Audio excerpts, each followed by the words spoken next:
বাঁশ আমার প্রিয় প্রিয় জিনিস বাঁশ, এই বাঁশ খেতে খেতে হয়ে যাচ্ছিলাম।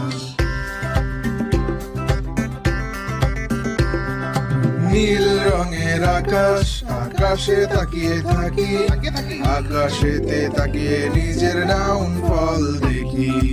আরে কি কষ্ট। আব্বু দেয় বকা, আম্মু বকা দেয়, বাসায় শুয়ে থাকি দেখে খালি খোটা দেয়। না আর ভাল লাগে না, বাসায় থাকবো না।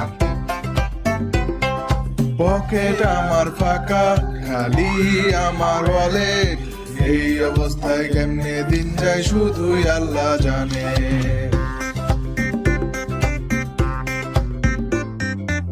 এই যে বিয়ে করতে খুবই ইচ্ছে লাগে, বিয়ে করতে গেলে আবার অনেক টাকা লাগে। আরে না না, আবার চাকরি বাকরিও লাগে, লাগে লাগে। হাজারো প্রবলেমে রাঙায় জীবন, সুন্দর পৃথিবী অসুন্দর এ জীবন। मैं हुए कुर्ता